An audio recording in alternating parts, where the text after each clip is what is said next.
ملک بھر میں یوم بحریہ آج ملی جوش و جذبے سے منایا جا رہا ہے۔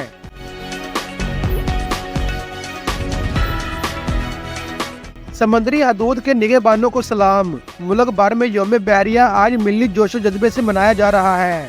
8 ستمبر پاک بحریہ کو خراج تحسین پیش کرنے کا دن ہے۔ 1965 کی جنگ میں بری اور فضائی افواج نے دفاع وطن کا فریضہ بھرپور طریقے سے انجام دیا، لیکن 8 ستمبر کا دن پاک بحریہ کے نام رہا۔ طیارہ بردار جہاز نہ ہونے کے باوجود پاک بحریہ نے اس جنگ میں بہادری اور پیشہ ورانہ مہارت کی نئی تاریخ رقم کی۔ 1965 کو جب رات کی تاریکی میں بھارتی فوج نے پاکستان پر شب خون مارنے کی مذموم کوشش کی تو پاک افواج نے تمام محاذوں پر منہ توڑ جواب دیا۔ بری اور فضائی محاذوں کے ساتھ ساتھ بحری محاذ پر بھی دشمن کو دھول چٹائی اور 4 گنا بڑی بھارتی فوج کو منہ کی کھانا پڑی۔ کراچی سے تقریباً 350 کلومیٹر دور دوارکا کو بھارت کے دفاعی قلعے کی حیثیت حاصل تھی، جہاں قائم ریڈار اسٹیشن سے بھارتی فضائیہ کو مدد فراہم کی جا رہی تھی۔ 7 جنگی جہازوں پر مشتمل پاک بحریہ کا جنگی بیڑا ریڈیو سگنل کے بغیر آگے بڑھا اور دوارکا کے سر پر پہنچ کر توپوں کا منہ کھول دیا۔ بحری فوج نے چند منٹ میں بھارتی ریڈار اسٹیشن مکمل تباہ کر دیا۔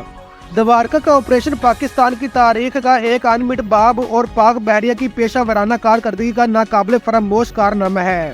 دوسری جانب وزیر اعظم اور وفاقی وزیر داخلہ نے یوم پاک بحریہ پر اپنے بہادر سمندری محافظوں کے عظیم قربانیوں اور بے مثال خدمات کو خراج تحسین پیش کیا۔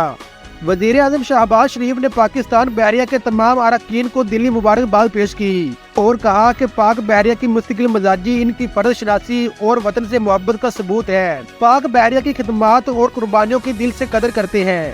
شہباز شریف کا مزید کہنا تھا کہ سمندری سرحدوں کے تحفظ میں پاک بحریہ کے کردار کو بہت اہمیت دیتے ہیں۔